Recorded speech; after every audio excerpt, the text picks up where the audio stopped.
Exactly 30 years ago, the official Croatian state stood side by side with the Muslims in Bosnia and Herzegovina and against the Christians and the Orthodox Serbs, with minor and sporadic conflicts between them. The then Croatian government, led by Tudjman, provided support for the transportation of weapons and mujahedins into the Bosnia. This peaked in 1994 when Croats and Muslims signed the Washington Accords and joined forces to attack the Republika Srpska, committing numerous crimes against civilians and causing great material damage, especially in the Krajina municipalities.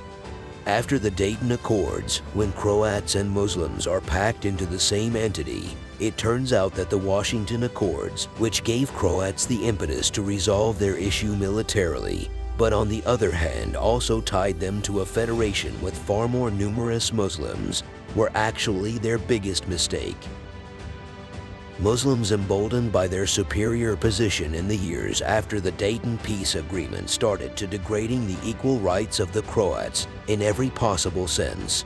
First, they did it with their constitutional and other rights within the federation, and it all culminated in the last few years when Muslims hacked Bosnia's electoral system and get in a position to elect a Croat member of the presidency who would only declare himself as a Croat.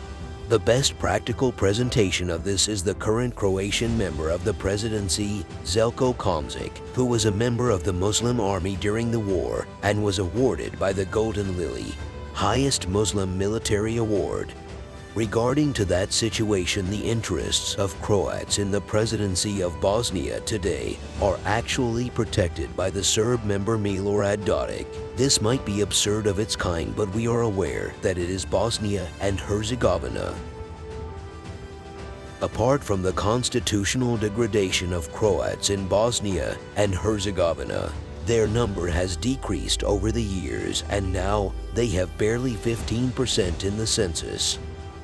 All this set off huge red alarms in Zagreb, which is now making a diplomatic turn that they have never done before. It is indicative that this turn comes mainly from Croatian President Zoran Milanovic, who is not a member of the ruling Croatian party HDZ, but Prime Minister Andrej Plenković does not oppose to all of this.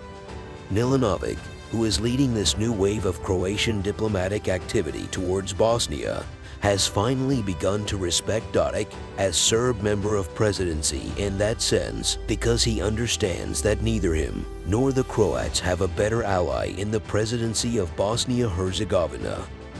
This certainly means that there will be one more country within the EU who will defend the interests of Croats and potentially defend the interests of Serbs in Bosnia as well, just as Dodik himself did in the Bosnia presidency for Croats.